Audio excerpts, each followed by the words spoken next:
ભારત દેશ એક લોકશાહી દેશ છે અને આ દેશના નાગરિકો આપણા દેશના મૂળિયા છે તેવું કહીએ તો તેમાં કંઈ જ ખોટું નથી. અને ખાસ કરીને આપણા દેશના યુવાનો. અને તેથી જ આ ચૂંટણીના માહોલમાં આજે આપણે ખાસ વાત કરવી છે આ દેશના મતદારોની અને તેમાં પણ યુવા મતદારોની. ભારત દેશના તમામ નાગરિકો માટે જાન્યુઆરી મહિનો સૌથી અગત્યનો છે તેવું કહીએ તો તેમાં કાંઈ ખોટું જ નથી. કારણ કે 26મી જાન્યુઆરી એટલે કે પ્રજાસત્તાક દિવસની ઉજવણી આપણે આ મહિનામાં કરીએ છીએ, જેને 1950થી આપણે ઉજવતા આવીએ છીએ. આ ઉપરાંત જાન્યુઆરી મહિનામાં બીજો એક ખાસ દિવસ આવે છે અને એ છે 25મી જાન્યુઆરી, જેની ઉજવણી આપણે 2011થી કરતા આવીએ છીએ અને જેને આપણે રાષ્ટ્રીય મતદાતા દિવસ તરીકે ઓળખીએ છીએ અને ઉજવીએ છીએ. આ દિવસનો જે ખાસ ઉદ્દેશ્ય છે તે એ છે કે લોકશાહીમાં યુવા ભાગીદારી નોંધાય અને ઉપરાંત ચૂંટણીની જાગૃતિ ફેલાતી રહે. ત્યારે ખાસ આજે આપણે યુવા મતદારો વિશે વાત કરવાના છીએ. ઉપરાંત આના અગાઉના વિડીયોમાં મેં આપને એક પ્રશ્ન પૂછ્યો હતો, તેનો જવાબ પણ હું તમને આ વિડીયોના અંતમાં આપીશ. પ્રશ્ન એ હતો કે રાજ્ય ચૂંટણી પંચે એવું જાહેરનામું કર્યું હતું, એવા નિયમ બહાર પાડ્યા હતા કે જે પણ વ્યક્તિ 2 કરતાં વધારે બાળકો સંતાનો ધરાવતો હશે તે વ્યક્તિ ચૂંટણી લડવા માટે સક્ષમ નથી. તેવું શા માટે, તેનો જવાબ હું આપને ચોક્કસથી જણાવીશ આ વિડીયોના અંતમાં. તો આ વિડીયોના અંત સુધી જોડાયેલા રહેશો.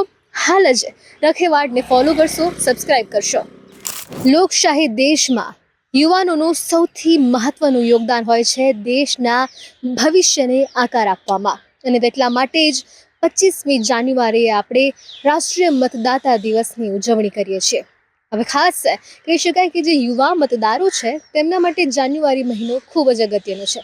આપણે સૌ કોઈ જાણીએ છીએ કે મતદાન કરવાની ઉંમર 18 વર્ષની છે. એટલે જે વ્યક્તિની ઉંમર 1 જાન્યુઆરીએ 18 વર્ષની હોય તે મતદાન કરી શકે છે. હવે સરસ મજાની વાત એ છે કે જે વ્યક્તિ 17 વર્ષની હોય તે અગાઉથી જ એડવાન્સમાં એપ્લિકેશન આપી શકે છે. અને હવે એપ્લિકેશન આપવું, ફોર્મ ભરવું સરકારની ઓનલાઈન વેબસાઇટના કારણે ખૂબ જ સરળ બન્યું છે. તેમાં અમુક પુરાવા હોય, જેમ કે આધાર કાર્ડ, આપનું શિક્ષણનું પ્રમાણપત્ર અને ઘરના સરનામા જેવા થોડા ઘણા ડોક્યુમેન્ટ ભરવાના હોય, પણ તે ફોર્મ ખૂબ જ સરળતાથી આપણે ભરી શકીએ છીએ. તો આમ ખૂબ જ સરળતાથી સરકારી વેબસાઇટ ECI વોટર સર્વિસનો ઉપયોગ કરીને તમે તમારું નામ મતદાર યાદીમાં ઉમેરી પણ શકો છો અને ચકાસી પણ શકો છો. હવે આજના આ વિડીયોમાં યુવા મતદારોને મારો એક જ સંદેશ છે. સંદેશ એવો છે કે યુવાનોની આંગળીઓ ઉપર શાહીનો નિશાન એક સન્માન છે, જવાબદારી છે અને તે નવા નેતૃત્વની શરૂઆત પણ છે. યુવા મતદારોનું મતદાન કરવું તે ફરજ પણ છે અને તેમનો અધિકાર પણ છે. તમે તમારી ફરજ ચૂકશો નહીં, ચોક્કસથી મતદાન કરશો. અને હવે સમય છે મારા પ્રશ્નનો જવાબ આપવાનો. આના અગાઉના વિડીયોમાં મેં આપને એક પ્રશ્ન પૂછ્યો હતો. પ્રશ્ન એવો હતો કે રાજ્ય ચૂંટણી પંચનો નિયમ એવો છે કે જે વ્યક્તિ 2 કરતાં વધારે સંતાન ધરાવતું હોય તે વ્યક્તિ ચૂંટણી લડવા માટે સક્ષમ ગણવામાં આવતો નથી. તેનો જવાબ શું છે તે હું તમને જણાવીશ. આના પાછળનો જવાબ ખૂબ જ સરળ છે.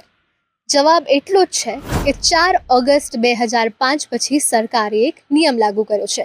નિયમ એવો છે કે જે વ્યક્તિ 2 કરતાં વધારે સંતાન ધરાવે છે તે વ્યક્તિ ચૂંટણી લડી શકશે નહીં. આના પાછળનો મુખ્ય ઉદ્દેશ વસ્તી ગણતરી નિયંત્રણનો છે. અને આ વાત ક્યાંક ને ક્યાંક સરકારની સાચી પણ છે, કારણ કે સરકાર પોતે વસ્તી ગણતરી નિયંત્રણને પ્રોત્સાહન કરે છે અને જે વ્યક્તિ પોતે સરકારના નિયમો નથી માનતો તે કેવી રીતે ચૂંટણી લડી શકે. આ બાબતે આપનું શું કહેવું છે અમને ચોક્કસ જણાવશો. વધુ એક વિગત એવી છે કે આ જે નિયમ છે તે ગુજરાત પંચાયત અધિનિયમ 1993ના અંતર્ગત લગાવવામાં આવ્યું છે. આ વાત આપને ખબર હતી કે કેમ, અમને ચોક્કસ જણાવશો. રાજકારણની આવી ઘણી બધી અવનવી વાતો જાણવા માટે અને જીવવા માટે હાલ જ રખેવાળ સાથે જોડાઓ. અમારી સાથે જોડાવા બદલ ખૂબ ખૂબ આભાર.